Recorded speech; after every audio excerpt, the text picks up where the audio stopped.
Hi മച്ചാമാരെ, അപ്പോൾ നമ്മുടെ ബി ജി എം ഐക്കകത്ത് നമ്മൾ കവർ ഫൈറ്റ് എടുക്കുന്നത്, അതായത് TPP ഫൈറ്റ്സ് എടുക്കുന്നതിൻ്റെ അഡ്വാൻറ്റേജ് എത്ര ആണെന്ന് ഞാൻ ഈ വീഡിയോക്കകത്ത് കാണിച്ചു തരാം. നമ്മുടെ സ്കൂൾ അപ്പാർട്ട്മെൻറ്റിൽ ഒരു 1v5 എടുത്താണ്. ഞാനിവിടെ ഒറ്റയ്ക്കുള്ളൂ, എൻ്റെ ടീംമേറ്റ്സ് ഒന്നും ഇവിടെ ഇല്ല. അപ്പോൾ ഞാനവന്മാരെങ്ങനെ എൻ്റെ TPP വീലോട്ട് കൊണ്ടുവന്ന് നോക്കുക.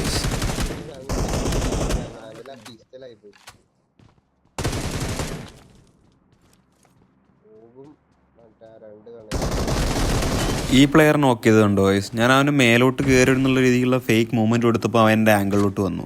ഇതുപോലെ നമ്മൾ ആംഗിളിലോട്ട് വലിപ്പിക്കാൻ നോക്കുക. അടുത്തവൻ അടിക്കാൻ പോയപ്പോൾ അവൻ മറ്റേ സ്ലിപ്പാവുന്ന സാധനം ഇട്ട് വെച്ചേക്കുന്ന അവിടെ. അത് പോയ പെർഫെക്റ്റ് ടൈമിൽ ഞാൻ അവനെ കയറി അടിക്കുകയും ചെയ്തു. അപ്പോൾ ഇവന്മാർ രണ്ടുപേരും എടുത്ത്, ഇനി തൊട്ട് താഴെമാർ 2 ടീമേറ്റ് ഉണ്ട്. അപ്പം അവന്മാരെയും കൂടെ എടുക്കുന്നത് കണ്ടോ ഗൈസ്.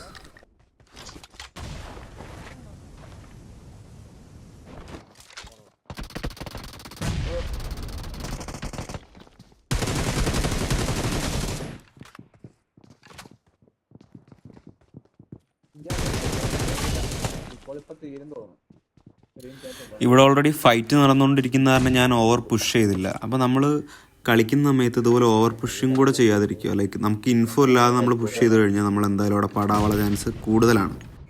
ഇവിടെ ഇനി ഒരുത്തനോടുണ്ട്, അവനാണെങ്കിൽ കിടിലം പ്ലെയർ ആയിരുന്നു. കുറേ മോൾട്ടോ നീടൊക്കെ ഇട്ട് ഞാനത് ഡോഡ്ജ് ചെയ്ത് ലാസ്റ്റ് അവനും കൂടെ കയറി അടിക്കുന്നില്ലേ.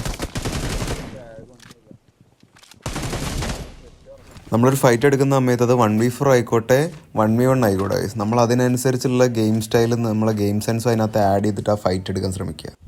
ഇച്ചിരി ബിസി ആയിപ്പോയി, അതാണ് നിങ്ങൾ റിക്വസ്റ്റ് ചെയ്ത വീഡിയോസ് നമ്മൾ ഇടാത്തത്. അപ്പം അതെന്തായാലും സോർട്ട് ചെയ്തിട്ട് ഇടുന്നതായിരിക്കും. അപ്പോൾ ബൈ ബൈ ഗൈസ്.